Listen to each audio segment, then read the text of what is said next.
Bismillahirrahmanirrahim. Alhamdulillahi rabbil alamin. Wassalatu wassalamu ala asyrafil anbiya wal mursalin wa ala alihi wa sahbihi ajma'in, amma ba'du.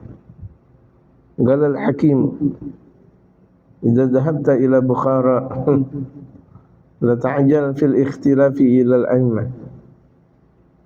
Al-Imam Hakim As-Samarqandi ini pernah diceritakan oleh Imam Abu Hanifah. Imam Abu Hanifah itu peletak dasar madhab dalam fikih. Peletak dasar madhab Imam fikih dalam fikih itu adalah Imam Abu Hanifah. Pertama ada madhab fikih, itu adalah madhab Imam Abu Hanifah, atau yang disebut dengan Ashabur Ra'i.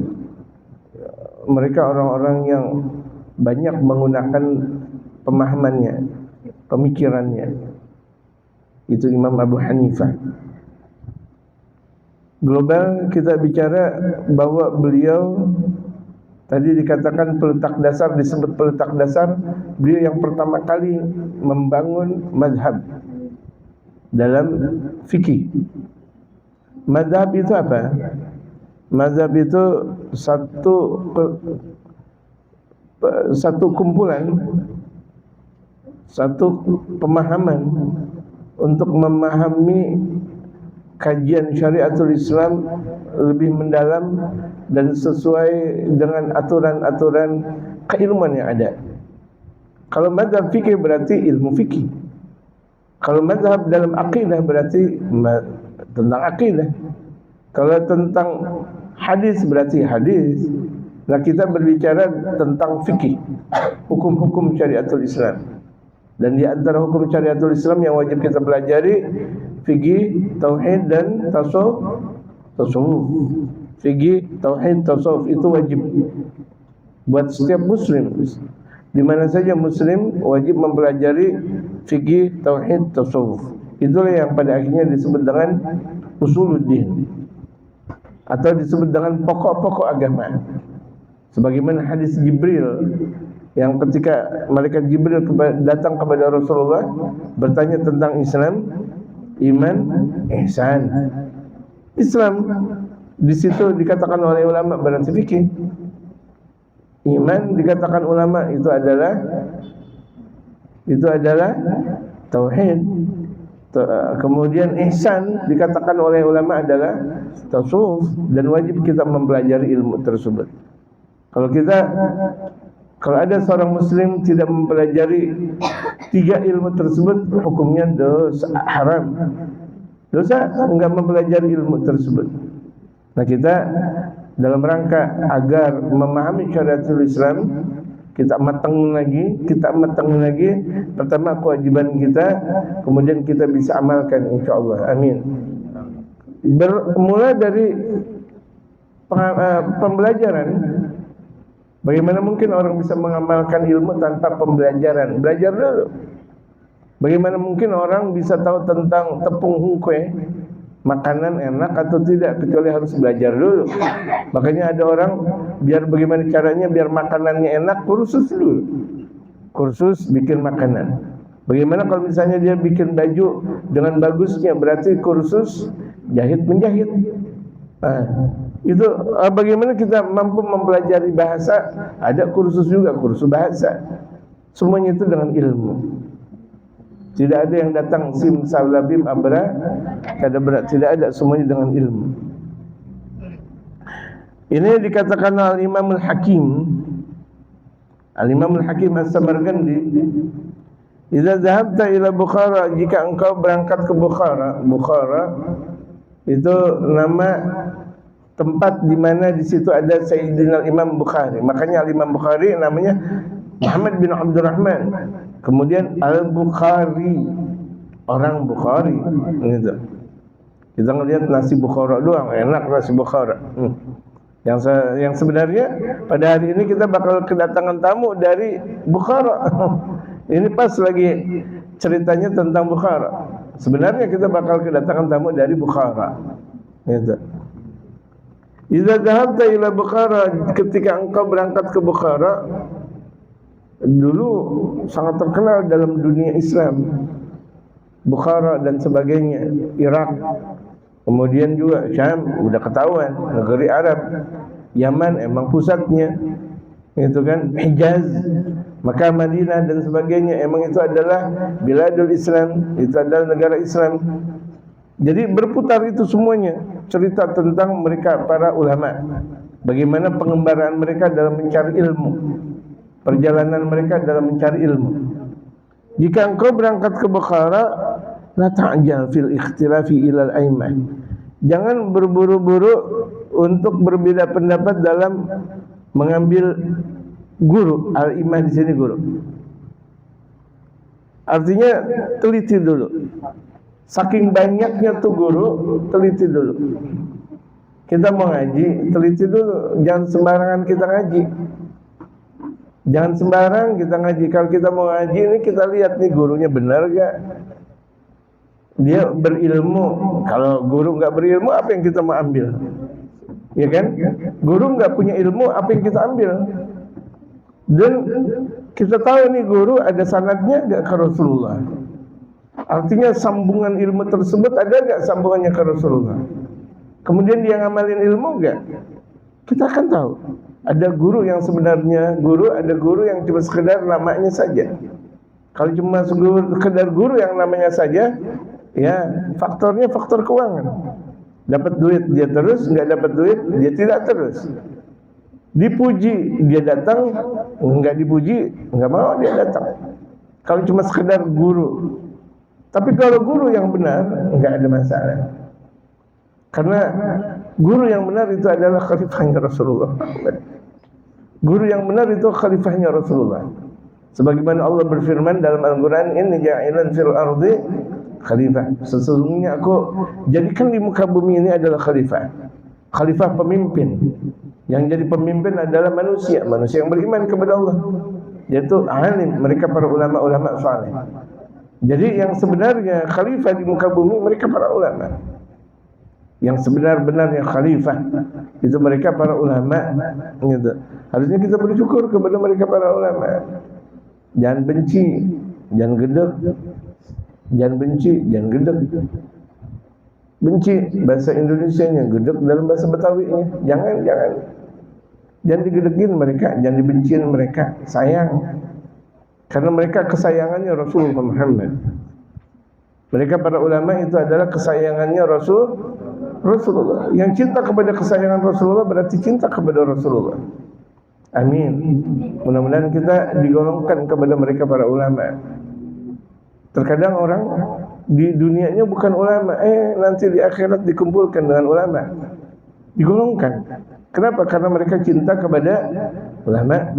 Sebagaimana hadis yang diriwayatkan oleh Sayyidina Imam Anas bin Malik.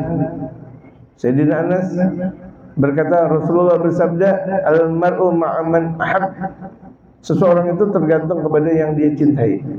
Anta ma'aman ahabbta. Engkau bersama yang engkau cintai. Kemudian Rasulullah bersabda, al-mar'u ma'aman ahab. Seseorang itu tergantung kepada yang dia cintai. Kita cinta siapa? Jamaah, kita cinta siapa? Cinta Rasulullah. Enggak mungkin kita bisa langsung cinta Rasulullah tanpa ulama. Kita kenal Rasulullah dari siapa? Dari ulama, dari guru. Kalau enggak cinta kepada guru, mustahil kita bakal cinta kepada Rasulullah Muhammad. Yang menyampaikan itu adalah guru, yang menyampaikan itu adalah ulama. Ulama banyak, tapi guru kan enggak banyak.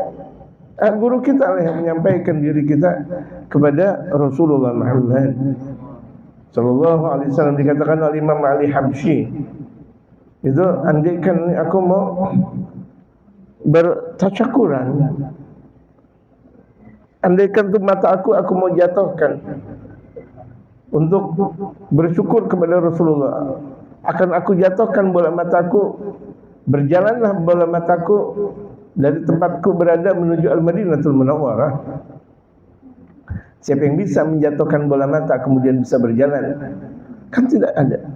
Dicongkel nih bola mata, dicongkel untuk langsung berjalan ke Al-Madinah. Andaikan seperti itu saja, nggak bisa kita mau ngebanding-bandingin jasanya Rasulullah, juga ada dalam satu riwayat jasanya kedua orang tua kita, wabil khusus ibu. Dalam satu riwayat jasanya guru kita. Nggak bisa.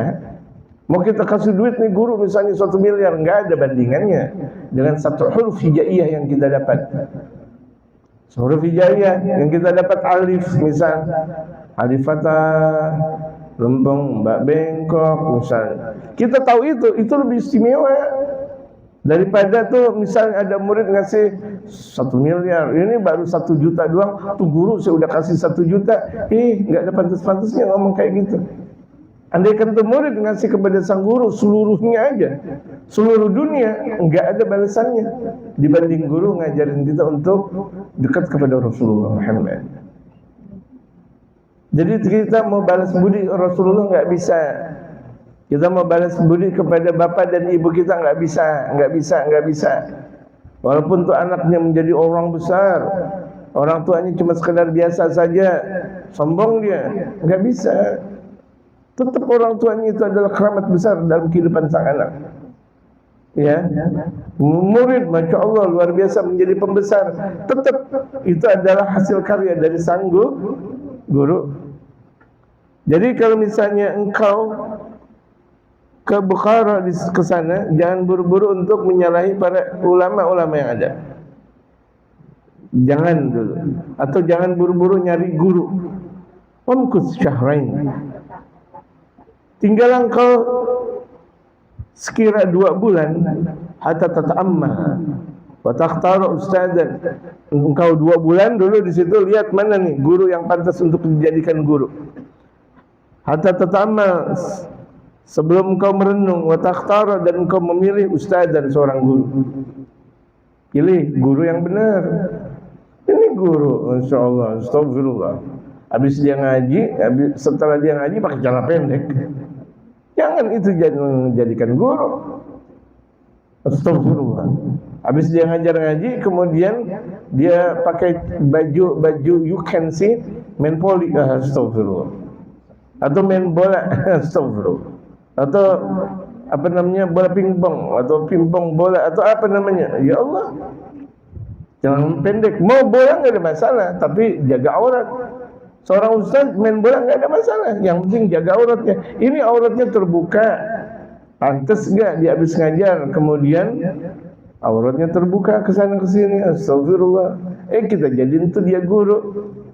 Yang ada nanti pada akhirnya gurunya gendang, muridnya cablang. Sinta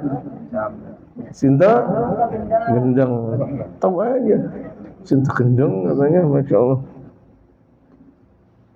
Murid kan tergantung guru. Kalau gurunya benar, muridnya benar. Tapi kalau misalnya tuh gurunya nggak benar, bagaimana maka menghasilkan murid yang benar? Gitu. Jadi di sini dikatakan jangan kau cari guru dulu, coba engkau teliti. Kau pilih. Kalau udah engkau pilih, baru engkau jadikan dia sebagai guru. Fa innaka in dhahabta ila 'alimin wa bada'ta bis-sabghi 'indahu rubbama la yu'jibuka dari satu fatatrukahu wa tadhhaba ila akhar fala yubarak laka fi ta'allum. Nih, dengerin nih. Ya, dengerin, jangan sampai ada yang terlewat dalam kajian kita. Kalau engkau sudah belajar ke seorang ulama, ini kita udah ngaji sama seorang ulama, bahkan kita udah jadiin bahwa dia sebagai guru kita nih. Wa ba'da bisabqi 'indahu, kemudian udah kita belajar kepada beliau sebagai guru kita. Rubbama la yu'jibuka darsiyatu. Kemudian kajiannya itu tidak membuat engkau nikmat, enggak asik nih. Fatatrukahu, kemudian engkau tinggalkan guru tersebut, wa tadhhaba ila akhar, kemudian ngaji ke tempat lain. Fala yubarak laka fit ta'allum. Engkau enggak bakal dikasih keberkahan dalam engkau belajar. Ya. Ini yang kayak begini aja enggak berkah. Kita udah datang ke guru, menurut kita nggak enak amat nih guru. Kita cari guru lagi. Itu ngajinya nggak bakal berkah. nggak bakal berkah. Kalau yang model kayak gitu aja nggak berkah, bagaimana jelek-jelekin guru? Orang yang jelek-jelekin guru itu dosanya sampai ke anak keturunannya. Orang yang jelek-jelekin guru, hawanya sama guru gimana? Nggak ada seneng, benci banget, gedek sama guru. Ini nanti bakal anaknya nih, lihat. Anak keturunannya bakal nggak ada yang jadi ulama, nggak ada bakal menjadi anak soleh dan soleha. Gara-gara dia benci kepada sang guru. Jadi guru itu masya Allah, itu masya Allah. Jadi guru itu dalam kehidupan kita adalah nabinya kita. Kita nggak melihat Rasulullah, tapi kan kita ngelihat guru kita yang sambung menyambung sampai kepada baginda Rasulullah. Makanya tadi dikatakan sebelum nyari guru pilih-pilih. Tapi kalau udah belajar kepada guru, addu 'alaiha bin nawajid, gigit dengan gigi geraham. Ini gigi geraham. Kalau gigi kancil, gigi kelinci, ini gigi kelinci. Copot. Coba apa namanya? Botol itu ada apa namanya? Ada apa? Itu dia. Yang tutup botol. Tutup itu crop. Digigit. Ya, namanya gigi kelinci. Rusak ini. Tapi kalau gigi ini kuat insya Allah. Kita makan nasi pakai yang ini atau yang ini? Graham. Jangan bilang ini juga. Jemaah. Graham kan? Bukan Graham Bell. Itu tokoh. Ini gigi Graham. Kuat jadi kalau kita ngaji sama guru ya udah. Berbakti kita. Sunan Kalijaga saking berbaktinya kepada sang guru, nggak mampu menatap gurunya. Sunan Bonang namanya. Sunan Kalijaga saking tuh peduli kepada gurunya, khidmat kepada gurunya, nggak mampu menatap saja, tidak mampu. Saking ta'zim kepada sang guru, penghormatan kepada sang guru, adab kepada sang guru. Adab, laulal adab lakan nas kadub. Andaikan tidak ada adab, manusia bagaikan binatang. Allahu Akbar. Jadi itu kita benar-benar kita hidup di alam dunia tanpa sang guru mustahil. Jadi kalau misalnya kita udah berguru, kemudian dalam istilah pindah guru, ganti guru, gak bakal berkah tuh. Ini disebut, ini etika kita ngaji ya jamaah. Kalau kita udah gak suka sama guru, diam, gak usah ngomong. Apalagi pindah-pindah guru, jangan. Apalagi udah pindah guru yang awal dijelek-jelekin, gak pantas. Ngambil ilmu dari sang guru, tapi jelek-jelekin guru, jelekin keluarganya guru, jelekin istrinya guru, jelekin anaknya guru. Jangan. Anaknya guru adalah guru. Ini harus kita pahami. Anaknya guru adalah guru. Ini berapa banyak orang tidak berkah ilmu kalau memang tidak menjalankan adab. Berapa banyak orang cuma sekedar berkhidmat kepada guru, menjadi alim, menjadi guru, menjadi alim, dan bahkan bisa menjadi wali min auliyaillah dengan keberkahan dari doa sang guru. Zaman-zaman dulu banyak, masya Allah, orang ngabdi, jadi alim, jadi ulama, berkah sang guru. Kalau betul-betul dia ngajinya ikhlas, gurunya ikhlas, ilmu itu adalah saripati dari ridhonya guru, dari keberkahan dari ridhonya guru, doanya sang guru. Walaupun kita belajar banyak, belajar, enggak sebagaimana hasil ketika kita belajar kepada sang guru. Kita misalnya banyak baca kitab, banyak baca buku, banyak lagi, enggak sebagaimana berkahnya kita ngaji dengan guru. Ilmu yang kita dapati 70% adab kita dengan guru. Jamaah 70% ilmu yang kita miliki lantaran adab kita dengan guru. Berarti 30%-nya banyak baca, banyak hafal. Tapi kan udah lumayan kalau 70%. Ibarat kalau sekolah insya Allah lulus sudah. Kalau udah 70, nilainya 70, lulus gak? Naik kelas gak 70? Naik kelas. Tapi kalau nilai 50, saya nggak ngerti deh. Gitu. Ya, sekarang ini udah 70, udah posisi aman. Tinggal dia ngambil 30% lagi, belajar yang benar. baca yang benar, hafal yang benar, terus nyimak lagi. Itu 30%-nya. Tapi 70% ilmu didapat dengan apa? Dengan guru, ridhonya guru. Itu ridhonya guru. Kalau misalnya ada orang belajar, sekolah, kuliah, pesantren, ngaji, cuma sekadar baca lagi, tapi dia tidak ada rasa hormat kepada sang guru. Ini tadi dikatakan, andaikan dia maksimal, belum tentu dapat 30%. Andaikan dia maksimal betul, baru 30%. Kan berarti kurang 70%. Tadi saya katakan, andaikan ada nilai di sekolah 30, naik kelas gak? Gak bisa. Tapi kalau udah 70, udah insya Allah naik kelas. Apalagi kalau misalnya dia dapat 80, apalagi 90, apalagi sempurna. Kalau kita udah benci guru, enggak boleh. Kok guru dibenci? Ada apa? Membenci guru, membenci diri. Membenci guru, membenci dirinya sendiri. Aneh. Ini berapa banyak nih orang, Masya Allah, membenci gurunya sendiri. Fata'ammal fi syahraini fi ikhtiyari al-ustadi. Maka renungi dalam 2 bulan tersebut dalam mencari guru. Ini kalau misalnya kita belum dapat guru. Wa syawir hatta la tahtaja ila tarkihi. Musyawarah kita sampai pada akhirnya engkau enggak butuh untuk meninggalkannya lagi. Wal i'rad anhu, dan keluar darinya. Jadi kalau misalnya kita udah dapetin guru, ya udah. Jangan pindah-pindah. Ini kita udah punya guru, pindah. Kan banyak sekali nih orang ngaji pindah-pindah lagi. Ilmunya juga pindah-pindah juga. Belum dapat dari sang guru A, kemudian udah pindah ke B. Belum lagi ke B, ke C. Ilmu bukan kayak gitu, jemaah. Ilmu itu pengorbanan, ilmu itu adalah khidmah. Satu guru kita dapetin semuanya, itu jauh lebih istimewa daripada kita mempunyai 100 guru tapi kita tidak berkhidmah. Kita punya beragam 100 guru tapi kita nggak ada khidmah. Jauh lebih istimewa kita punya 1 guru tapi berkhidmah dengan maksimal. Kalau kita mau cari guru yang lain, kan izin dengan gurunya. Guru, saya mau ngaji yang itu boleh gak? Itu pun kalau dibolehkan. Yang namanya guru berarti dia udah siap keilmuan. Ilmu ini ada, ilmu itu ada. Yang namanya guru kan seperti itu. Enggak seperti di Indonesia. Dia baru ngajar ini namanya guru.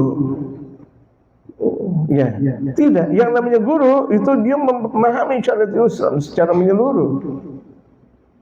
Kalau cuma sekedar guru apa jadi itu, saya ngasih contoh.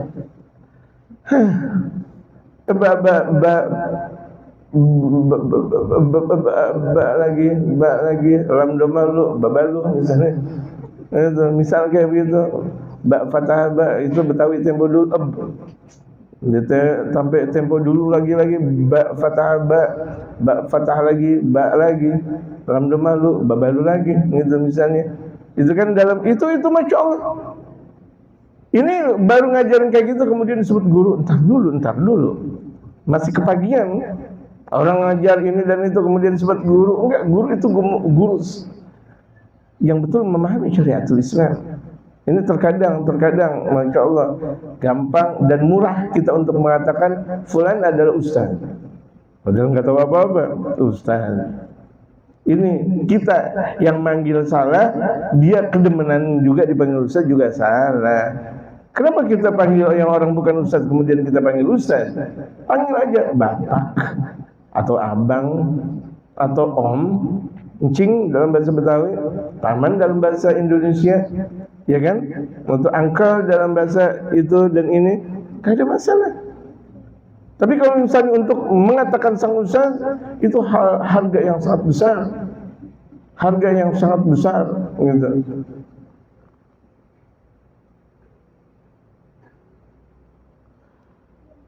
Kata sebutan indah, kalau engkau udah punya guru nih sekarang, kau tetap kepada sang guru hatta yakuna ta'allumuka mubarakan, yang pada akhirnya pembelajaran kau berkah.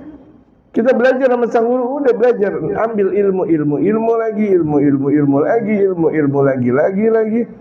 Kalau dulu orang-orang Betawi tempo dulu bilang, Siapa yang mengganggu guru gue, batang leher gue gue bersedia untuk gantiin batang leher guru gue. Ini bahasa Betawi tempo dulu. Bahasa Betawi tempo dulu. Dalam bahasa sekarang, Betawi sekarang bilang, lu coba-coba jelekin guru aneh gitu. Nih gitu. Kalau dirinya dijelekin, mafiskal nggak ada masalah. Tapi ketika gurunya dijelek-jelekin, dia tampil.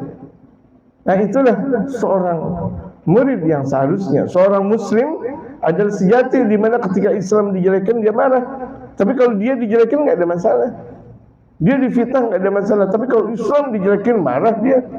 Itu namanya muslim. Gitu. Jadi kalau misalnya kita udah punya guru, ayo tetap arti istiqamah, kita belajar kepada sang guru.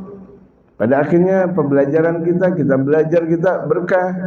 Fatantafi'an bi'ilmika katsiran, dan engkau bakal mengambil manfaat lewat ilmu engkau itu dengan banyaknya, jelas. Karena engkau belajar dengan adab, dengan akhlak. Dengan adab, dengan akhlak. Dengan adab, dengan akhlak. Ki Abdul Syafi'i dulu. Ini sering saya katakan kepada jamaah, kalau lagi panen buah-buahan, Ki Abdul Syafi'i, seorang alim besar Betawi. Pada zamannya meninggal dunia tahun 1985. Di zaman-zaman itu banyak ulama-ulama besar meninggal di tahun 80-an. Dan di antaranya Ki Abdul Syafi'i. Itu kalau misalnya beliau panen apa aja buah-buahan seperti nangka atau seperti adiknya nangka apa? Cipedak, kemudian rambutan. Betawi tempo dulu penuh dengan itu semuanya. Itu yang pertama kali dikasih bukan siapa-siapa, bukan tetangganya, bukan pula anaknya, tapi gurunya dulu. Datang Ki Abdul Syafi'i ke Habib Ali bin Husain Al-Attas Bungur. Sebelum tinggal di Bungur ini di daerah Kemayoran sini. Habib Ali bin Husain Al-Attas. Kemayoran mana? Pindah berarti. Situ maksudnya, nggak jadi pindah. Maksudnya Kemayoran situ. Gitu. Di daerah situ kan Habib Ali bin Husain Al-Attas. Artinya dari majlis ini nggak jauh-jauh banget. Orang di antara orang yang paling hebat di alam dunia ini. Di Indonesia ini di antara orang yang paling sangat-sangat luar biasa di segala keilmuannya, Habib Ali bin Husain Al-Attas, yang disebut dengan Sahib Bungur. Gitu. Itu datang tuh Ki Abdul Syafi'i ke gurunya. Bawaannya enggak tanggung-tanggung. Satu mobil. Kita baru satu nangka guru nih. Wow, ngomong mulu. Guru nih saya udah kasih ya. Guru udah cukup, enggak usah pakai ngomong-ngomong. Ini aja seorang ulama berkhidmat kepada gurunya, enggak pakai udah ini guru satu mobil. Minta doa cium tangan, minta berkahnya guru ya. Habis itu di rumahnya masih ada anak-anaknya baru makan. Enggak lama baru kasih tetangga. Ini kan enggak. Tetangganya dulu dikasih, lagi ngapa guru ditinggal. Makanya itu enggak berkah-berkah. Keberkahan ilmu ketika kita mendahulukan segala sesuatunya untuk guru. Karena kita enggak berjumpa dengan Rasulullah Muhammad. Kita enggak ngaji dengan Rasulullah Muhammad. Kita ngaji sama wakil-wakilnya Rasul Muhammad. Siapa? Guru, mereka para ulama. Makanya jangan berani-berani banget sama ulama. Gitu. Pernah saya sering ke daerah Jawa Timuran. Mereka kalau sama pedang, sama apa nggak ada takutnya. Tapi kalau udah melihat jubah putih, nggak ada, saya takut dah. Kalau sama jubah putih saya takut. Mereka preman, tapi kalau udah disebut dengan jubah putih, artinya mereka para ulama enggak. Mendingan tuh rantai ditaruh, udah ya saya takut sama engkau. Walaupun pada akhirnya jadi preman lagi. Tetap takut tunduk tuh. Kalau preman itu tunduk kepada mereka para ulama-ulama saleh. Kan kita bukan preman. Kita juga bukan orang-orang yang kelihatannya kasar. Tunduklah dengan mereka para ulama, mengagungkan, menghormati mereka kaum-kaum salihin. Ilmu datang dari seperti itu jemaah. Makanya kita lihat sejarah Islam, kemasan sejarah Islam karena mereka betul-betul menghormati guru. Betawi tempo dulu saya lihat penuh dengan keagungan syariat Islam karena mereka betul-betul menghormati guru. Nusantara yang saya lihat Indonesia, ya, Islam Nusantara, maksud Islam Nusantara, Islam yang ada di Nusantara ini kembang dan betul-betul beradab karena mereka tahu siapa gurunya. Apa-apa ke guru dan guru. Mengawinin anak, ngomong dulu sama guru. Menyunatin anak, ngomong dulu. Andaikan dia mau sunat 2 kali lagi mungkin ngomong dulu sama guru. Guru, saya mau sunat lagi, boleh enggak? Sampai kayak begitu jamaah. Sekarang kan enggak, malah guru diundang. Lah guru diundang. Undangan untuk guru, la haula wala quwata illa billah. Guru yang nentuin, bukan guru diundang. Kalau diundang berarti kan sudah ditentuin. Jadi awal permasalahan ketika umat ini jatuh karena mereka meninggalkan ulama. Betul? Jatuh. Pantes anaknya kawin cerai pantes tuh anak sunat nggak ada benar-benarnya, pantes tuh anaknya. Kenapa? Nggak musyawarah dengan guru. Jadi kalau misalnya dianggap guru, kalau misalnya ada kesantet, ada kesurupan, baru manggil guru. La haula wala quwata illa billah. Padahal segala-segalanya dengan guru. Tanya. Al-Quran berfirman, Allah berfirman, fas'alu ahla dzikri in kuntum la ta'lamun. Tanya ahli zikir, artinya di sini tanya ulama. Dan ulama yang ada di hadapan kita adalah guru. Tanya. Kita nggak tahu, tanya. Gitu. Segala sesuatunya tanya kepada guru. Jangan kita biarkan begitu saja. Karena wa'alam bi anna sabra wa thabata, karena sabar dan istiqamah dengan guru. Ini kita masih dalam kajian bersama guru. Kita sabar dan tetap kita ngikutin guru. Ya jelas, ngikutin guru kan susah. Orang lagi nyari duit, kita ngikutin guru. Orang lagi ngobek, kita ngikutin guru. Orang kesana sini, kita ngikutin guru. Ngaji lagi. Itu aslun kabirun fi jami'il umur. Itu adalah sesuatu yang sangat besar dalam seluruh urusan. Jadi itu keberkahan kita, anak kita ke depan itu berkah lantaran kita dekat dengan guru. Karena berkahnya dari guru-guru kita. Kalau kita enggak dekat dengan guru, bagaimana mungkin nanti anak keturunan kita bakal menjadi anak soleh dan soleha? Susah jamaah sekalian mencetak anak soleh dan soleh, apalagi zaman di mana sekarang, zaman apa? Gaget. Zaman kaget atau gaget? Apa? Gigit. Udah gitu. Apa kayak namanya? Udah itu dia. Zaman begituan. Allahu Akbar. Kalah kita main ini, kalah. Apakah itu merupakan kebanggaan buat anak kita? Enggak, kita enggak bangga. Anak kita terampil dalam komputer, anak kita terampil dalam laptop, anak kita terampil dalam enggak jadi bangga. Anak kita misalnya jadi manajer, enggak jadi bangga. Kenapa bangga yang begitu-begitu? Kenapa bangga yang begitu-begitu? Itu masalah dunia. Enggak pernah kita banggain kalau misalnya anak kita udah khatam Quran, anak kita udah hafal Quran, anak kita udah tahajud, anak kita udah bisa cium tangan dengan kita. Berapa banyak anak, manajer, hebat, kaya, luar biasa, cium tangan sama kita aja nggak mau. Itu berkah.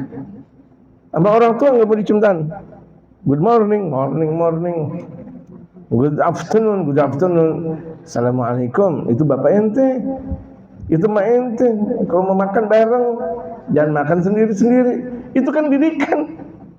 Sakit hati. Misal kita nih, lihat jemaah, kita udah didik anak sampai tua, bangka lagi. Kemudian dia makan sendiri, kemudian kita nggak makan. Sakit hati kita, melorot hati kita. Pendidikan yang salah ketika itu. Betul gak jemaah? Andaikan kita ngelihat kayak gitu, melorot gak hati kita? Melorot, ya Allah, begini amat saya sebagai orang tua. Dia enak-enakan makan tucuk kayak, atau makan sambal goreng, lah dimakan sendiri. Lah kita juga kan lapar. La haula wala quwata illa billah. Itu soleh.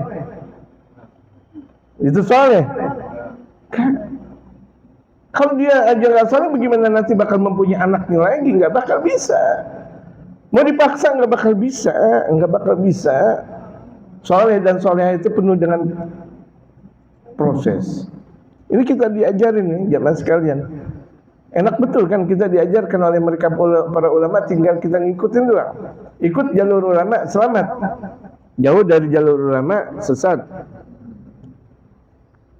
Walakinahu azizun, namun sedikit orang yang istiqomah dengan guru. Iya jelas. Baru ngaji setahun, 2 tahun, 3 tahun, 4 tahun, oh kawin, enggak mau dekat sama guru lagi. Udah punya anak makin lagi. Udah gitu dia jadi direktur. Udah jadi direktur, Masya Allah, makin belaga. Assalamualaikum guru, ini kasih amplop. Hatta tadi saya udah bilang, andaikan tuh murid ngasih 1 miliar sekalipun nggak ada apa-apanya dibanding seorang guru ngajarin kita 1 huruf. Sayyidina Ali bin Abi Thalib beliau berkata, ana abdun man 'allamani harfan. Aku adalah budak saya bagi orang yang mengajarkan aku 1 huruf. Aku adalah budak saya. Artinya apa? Silahkan mau jual diriku, wahai guruku, karena engkau sudah mengajarkan aku. Kalau 1 huruf aja seperti itu adabnya Sayyidina Ali, kita diajarkan guru kita masih tetap nggak peduli juga, keras. Itu hamba yang jauh dari Allah, al-qalbul qasi,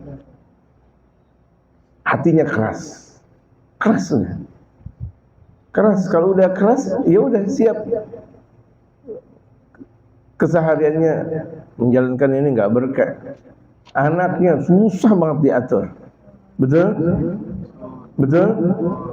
Susah banget diatur. Itu tanda nggak berkah. Susah banget diatur. Ya Allah. Udah gitu terkadang anaknya susah banget diatur, guru disalahin. Guru bagaimana sih? La haula wala quwata illa billah. Guru ngajarin 2 jam, 22 jam lagi bersama dengan orang tuanya, yang 2 jam itu seakan ada pengaruh. Guru nggak dikasih apa-apa, tucuk nggak dikasih, boro-boro daging kambing, apalagi tucuk aja nggak dikasih. Bagaimana daging kambing? Bagaimana tuh segala-galanya? Nggak peduli kepada sang guru. Kalau misalnya tuh anak salah, gimana sih guru? Ente yang harusnya bersungguh-sungguh dengan sang guru. Keberkahan guru itu meliputi segala-galanya. Ambil berkah, karena keberkahan datang dari Allah Subhanahu wa Ta'ala. Ambil. Walakinahu aziz, itu sedikit sekali. Ya, orang yang istiqomah dengan guru sedikit. Padahal kalau istiqomah dengan guru, tadi dikatakan seluruh keadaannya bakal menjadi baik. Ekonominya baik. Ini lihat, orang yang kalau istiqomah dengan guru, ekonominya baik. Coba aja lihat, berkah. Anak istrinya seluruh kehidupannya bakal menjadi berkah. Nggak sulit hidup. Nggak sulit hidup, karena hidup itu adalah indah. Orang yang menjadikan hidup itu rusak berarti dia jauh dari ulama. Pasti. Apa namanya? Pasti. Orang yang jauh dari ulama pasti hidupnya bakal berantakan. Berantakan dia dengan istri, atau berantakan dia dengan anak, atau berantakan dia dengan masyarakat, atau berantakan dia dengan kerjaannya, atau berantakan dia dengan dirinya sendiri. Itu. Kita harus punya guru murabi, yang artinya kita diajak, dibenarin. Kita kesana kesini, kita punya guru, jangan kesana kesini, di situ ada kali, kejebur nanti. Itu namanya guru murabi. Nggak sampai tuh murid ke cebur udah diarahin, sini gitu. Itu kan penting kita punya guru. Mau kesana kan, tar dulu. Tapi kalau misalnya kita nggak punya guru, kita nyemplung kemana aja silakan, nggak ada yang ngajarin, nggak ada yang jamin, nggak ada yang ngelindungin. Kita nggak punya guru, kesana sini. Mau nyemplung di mana ke, nyemplung sana, ya udah nggak punya guru, nggak dia ngasih tahu. Tapi kalau kita punya guru kan kasih tahu, jangan ke situ, dalam situ, jangan ke situ, itu blok di situ, jangan ke sini, ini becek di sini, jangan ke sini, itu nanti kamu nyasar. Terus diarahkan lagi. Enak nggak kalau begitu jadinya? Ini namanya guru sama guru ngambek. Lucu-lucu aja sama guru ngambek. Murid ngambek sama guru, seperti anak ngambek sama orang tua, celeh banget. Apa yang harus diambekin? Ya, yang harusnya kita membahagiakan orang tua, ngapa harus pakai ngambek sama orang tua? Orang tua nih, ini apa? Emang juga orang tua. Mau dia masih muda juga orang tua, kenapa? Kita udah ada. Allahu Akbar. Jaga. Kalau kita mau berkah hidup semuanya mudah, jamaah. Kalau kita mendapatkan berkah dari kedua orang tua dan guru. Kan itu ada dikatakan oleh orang tua kita di daerah Cikambing, Cikambing, Ciwedus. Wedus sama kan? Wedus kambing sama juga. Iya kan? Itu katanya ada orang nggak ngaji-ngaji, tau-taunya giliran gurunya meninggal, dia yang jadi ulama. Titik tolaknya berkhidmah kepada ulama. Kalau dia nggak berkhidmah nggak bakal menjadi ulama, nggak mungkin berkhidmah, ngabdi kepada ulama, gitu. Ngabdi kepada ulama jadi ulama, ngabdi jadi presiden aja jadi presiden, ngabdi sama presiden jadi presiden, gitu. Ngabdi sama gubernur jadi gubernur, ngabdi sama ini dan sebagainya. Jadi kita mau jadi abdinya siapa? Kalau kita jadi abdinya Allah, sukses kita. Kalau kita berada di belakang mereka para ulama, sukses kita. Likullin ila sya'wil ula harakatu, walakin azizun fid rijali sabatu. Kalau segala sesuatu pergerakan itu merupakan sebuah kewajiban untuk berada di atas. Kalau kita mau sukses, bergerak. Ayo bergerak, ayo cepat kalau kita mau sukses. Mau sukses nggak pernah baca, nggak pernah belajar, bangunnya siang mulu, subuh nggak pernah sholat subuh, malam begadang mulu, malam main gitar, jangan jongreng. Mau sukses, mimpi. Orang yang kayak gini mau sukses, mimpi. Udah umur 40 tahun nggak bakal bisa sukses. Kesuksesan itu berada nanti di bawah 20 tahunan. Dia cari. Belajar dan belajar. Makanya disertai dengan ngabdi. Kalau mau sukses, nggak ada orang sukses bilwaina. Nggak ada orang sukses dengan santai-santai. Nggak ada. Dia mau dapat dunia, dia capek, dia dapetin dunia. Mau akhirat, capek, dia dapetin akhirat. Capek. Nggak ada orang sukses main HP mulu. Matanya rusak, hatinya rusak, jantungnya rusak, pikirannya rusak, main HP mulu. Apalagi kalau main HP kita, naudzubillah min dzalik, ada orang melihat muka orang kafir. Semakin banyak melihat muka orang kafir, semakin merusak hati. Di HP banyak orang kafir kan? Iya, ngelihat orang kafir mulu.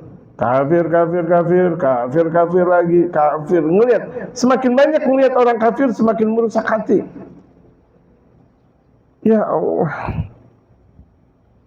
Kita disuruh ngaji kan ngelihatnya masih ada. Emang orang kafir? Emang orang munafik? Kan yang kita lihat guru. Guru kan ngelihat gurunya lagi ngelihat gurunya lagi, sampai kepada sang maha guru. Baginda Rasulullah Muhammad sallallahu alaihi wasallam. Ini petuah-petuah ulama, ambil jamaah untuk kehidupan kita. Bukan cuma sekedar kita ngaji di majelis, kemudian kita pulang diam begitu saja. Enggak, amalkan. Rancangkan dalam kehidupan kita, oh saya harus kayak begini. Istri saya harus kayak gini. Suami saya harus seperti ini. Anak-anak saya, keluarga saya, tetangga saya harus punya rancangan. Kalau semuanya tidak peduli, bagaimana bakal dipedulikan oleh Allah? Walakin azizun fir rijali sabatu. Namun jarang sekali seseorang itu bisa istiqomah. Orang yang ngaji banyak tapi istiqomah itu susah. Ngaji banyak, yang istiqomah susah. Dalam pesantren yang jadi santri ribuan, tapi yang jadi ulama keluar dari pesantren tersebut, siapa yang jadi ulama? Berlomba-lomba. Itu pilihan Allah. Ulama itu adalah pilihan Allah. Dalam dunia perguruan tinggi dimanapun juga, wisuda ya wisuda. Dari pesantren begitu juga, sekolah begitu juga. Waktunya keluar giurang, coret-coret. Tapi giliran yang berkah yang tidak berkah ya tidak. Tergantung di mana ketika dia berkhidmah kepada sang guru. Lagi belajar nggak khidmah, mau hasil nggak ada hasil buat orang yang tidak berkhidmah, ngabdi kepada sang guru. Jadi sedikit sekali nih orang yang mengabdi istiqomah. Kalau yang ngaji banyak. Ya Rabbi bil Mustafa bali magasidan. Oh datang doang udah. Besok udah ketemu guru udah. Say hello, Assalamualaikum guru, sehat, udah. Nggak ada kepedulian sama guru. Nggak ada peduli sama guru. Yang kayak gitu banyak. Tapi yang peduli sama guru sedikit. Betul? Betul? Kalau dibilang betul, saya kasihan. Kenapa saya tanya ya? Jawabannya betul aja. Emang nasib jadi guru kasihan emang. Nggak ada yang bayar, nggak ada yang gaji. Ada gak ulama yang gaji? Guru sekolah sih banyak gajiannya. Apalagi mau ditaikin nih gajian. Ulama ada gak? Nggak ada. Nggak ada. Nggak ada ulama gajian. Gajiannya langsung dari Allah. Makanya jadi ulama siap kaya, siap miskin. Emang siapa mau ngasih duit? Ya harus dakwah. Di mana? Di sungai dakwah, di hutan dakwah, walaupun nama anak hutan atau sama orang hutan sekalipun nggak ada masalah. Namanya ulama siap dakwah di mana saja. Ini nih, yang ngikutin ulama susah. Yang tahu ulama banyak, tapi yang ngikutin ulama susah, dikit. Gila, asyaja'atu sabru sa'ah. Keberanian itu ada sabar sesaat saja. Kita dengan ulama itu kita sabar, itu bakal memberikan manfaat kita seumur hidup. Dengan kita sabar dengan ulama, itu bakal memberikan manfaat kita seumur hidup dan bahkan buat anak-anak kita. Kita udah meninggal dunia, udah di dalam kubur, innalillahi wa inna ilaihi raji'un, meninggal di kubur. Itu keberkahan terus kepada anak dan keturunan kita lantaran kita ngabdi sama ulama. Coba lihat. Orang-orang yang jadi ulama zaman sekarang ini karena memang orang tua atau kakeknya itu ngabdi kepada ulama. Kalau enggak, ya udah orang tuanya jadi ulama. Kalau enggak orang tuanya jadi ulama atau tuh guru atau bapaknya ngabdi kepada ulama. Akhirnya anaknya jadi ulama. Paham enggak? Ulama terlahir enggak sebegitunya. Enggak sebegitu saja tahu ulama lahir belajar jadi ulama. Ada faktor penentu. Di mana bapaknya bisa jadi ulama, makanya anaknya jadi ulama. Atau bapaknya ngabdi kepada ulama, anaknya jadi ulama. Amin. Mau jadi ulama enggak? Anak keturunan. Ini kalau misalnya, nak jangan kamu jadi ulama, nak nyari kerja susah, jadi petinju aja petinju. Atau jadi pesepak bola aja nak. Oh Indonesia nanti ke depan. Oh jadi apa namanya tukang apa namanya? Enggak tahu deh tukang apa namanya. Tukang cendol. Tukang insinyur, tukang insinyur. La ilaha illallah. Orang pada girang kalau anaknya jadi tukang insinyur daripada anaknya pakai kain. Gila hari pakai kain gitu misalnya. Tuh lihat tetangga udah jadi tukang insinyur. La ilaha illallah. Dia lihat sebatas zahirnya saja, gitu. Tuh, dia lihat sebatas itunya saja. Nggak tahu bahwa tuh orang soleh itu, ya orang soleh, orang baik itu bakal memberikan keberkahan seumur hidup dan bahkan untuk anak keturunannya.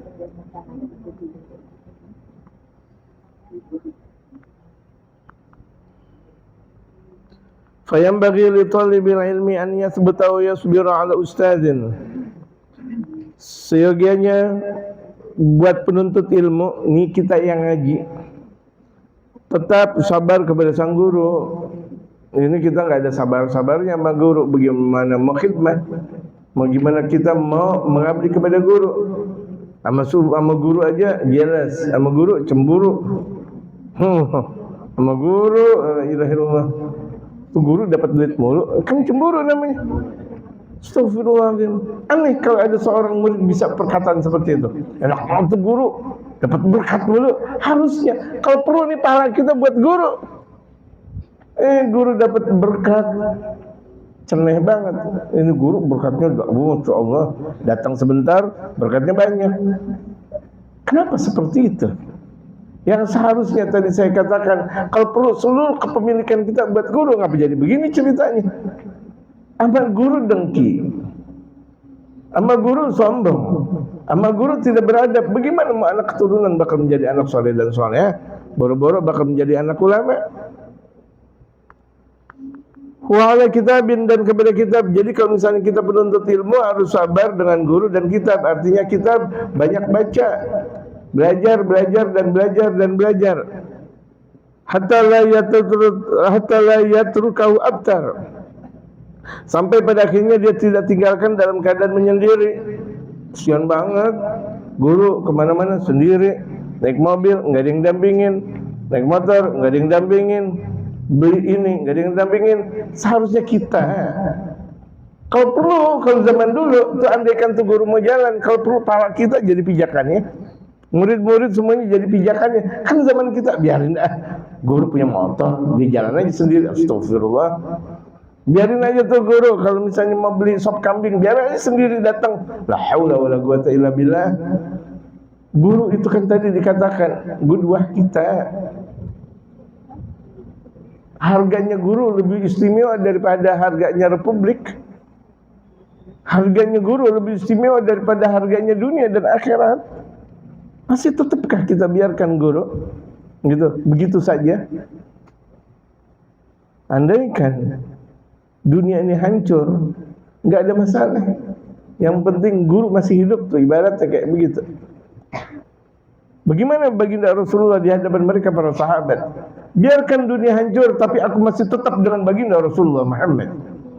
Itu ungkapan mereka para sahabat. Biarkan dunia hancur, biarkan aku perang dan perang, aku ketusuk, dipanah, kemudian ditusuk lagi, dipanah lagi, ditusuk lagi, nggak ada masalah. Yang penting aku bersama Rasulullah Muhammad. Itu keyakinan mereka para sahabat. Kita kan nggak perang bersama guru, enggak disuruh perang sama guru, emang karena memang belum waktunya perang. Kalau sahabat, masya Allah, baru pengantin baru diungkapkan oleh baginda Rasulullah, Allahu Akbar, Allahu Akbar, Allahu Akbar, al-jihad fi sabilillah. Baru pengantin baru, lari langsung ikut perang, meninggal dunia. Ya udah. Memang sih orang meninggal dunia nggak dimandiin, udah kadongan, dia junub, ya udah, kan dia junub enggak, karena dia meninggal dunia dalam mati syahid. Allahu Akbar. Ya Rasulullah, kan dia lagi junub, enggak. Orang habis pengantin baru, junub enggak? Ya udah, nggak usah dijawab. Yang tahu-tahu aja.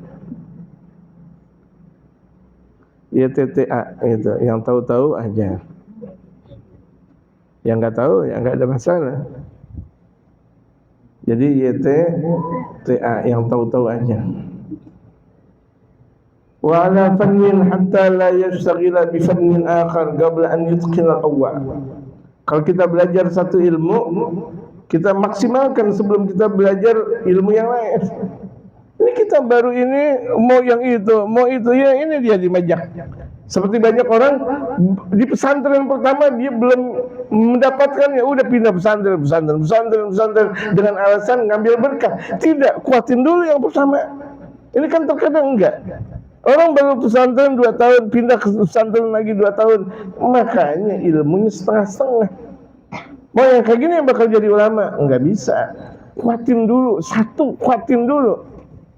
Kita belajar dulu sama yang satu. Itu juga kalau misalnya sudah diizinkan oleh sang guru untuk ke sana. Kalau kita belum, udah maksimalkan. Karena kita belajar itu dengan maksimal, bukan belajar cuma sekedar mincer atau ngambil sedikit demi sedikit.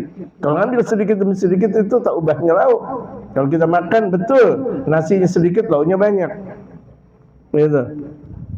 Itu orang cerdas. Jangan nasinya banyak, lauknya sedikit, rugi dia. Itu. Wa ala baladin hatta la yantaqila ila baladin akhar min ghairi darurah. Sama ketika dia belajar di satu negeri, jangan berpindah sebelum dia memaksimalkan di negeri yang satu itu. Di Tahrim belum maksimal udah ke Mesir. Ke Mesir belum maksimal udah ke Mekah. Entar dulu, maksimalin dulu di dalam satu negeri. Ibarat kita kalau misalnya lagi belajar di Jakarta, maksimalin dulu. Belum maksimal udah ke Jawa. Di Jawa belum maksimal udah ke Sumatera. Sumatera belum maksimal udah ke Kalimantan. Enggak, maksimalin dulu, benar-benar kita ahli. Kalau kita udah jadi ahli, silakan. Kan kebanyakan kita kayak gitu kan. Akhirnya camat comot. Iya, camat-camat ngaji. Ya saya ngaji sama fulan bin fulan. Bohong. Orang ngaji cuma 1 jam bilang ngaji lagi. Saya ngaji tuh ngaji sama fulan bin fulan. Sama dia juga ngaji. Apaan nanti ngaji camat-camat? Guru saya banyak, dia ngajinya banyak. Camat-camat namanya. Itu enggak benar yang seperti itu. Artinya apa? Enggak maksimal. Biarkan kita satu guru tapi maksimal. Daripada punya guru banyak enggak ada maksimalnya. Maksimalin dulu. Contoh, orang di SD kan sampai kelas 6. Di SD ini, saya mau pindah SD itu dah. Habis itu mau pindah di SD lagi, yang lain lagi. Dari SD negeri, swasta, negeri lagi, swasta lagi. Kira-kira sukses gak yang kayak gitu? Kan? Sama, orang kuliah juga. Saya kuliah di sini, tahun besok pindah lagi, tahun besok lagi pindah lagi, tahun besok lagi pindah lagi. Dapat titel enggak? Habis waktu cuma untuk begitu-begitu doang. Sama sama guru juga begitu. Maksimalin. Maka terjadi banyak orang yang tidak maksimal ilmu karena memang ngambil ilmunya ceramah, Masya Allah gitu. Fa inna dzalika kullahu yufarrigul umura. Yang demikian itu semuanya bakal memisahkan segala macam urusan. Wa yushghilul qalba, dan menyibukkan hati. Sibuk hati kita di tempat yang banyak. Tempat satu aja dulu maksimalin. Wayudail agugat, dan ngabis-ngabisin waktu. Iya, kita banyak guru ngabis-ngabisin waktu aja. Padahal guru yang satu belum diambil maksimal, belum diambil keilmuannya secara maksimal. Udah kesana lagi, habis waktu. Gitu. Kecuali kalau kita sudah betul-betul membinanya, dan kira-kira guru kita di bawah kita, misal. Itu pun kalau guru kita sudah menyatakan kita boleh belajar tempat lain lagi, silakan. Ini kan enggak maksimal, apalagi naudzubillah min dzalik, dia membenci guru.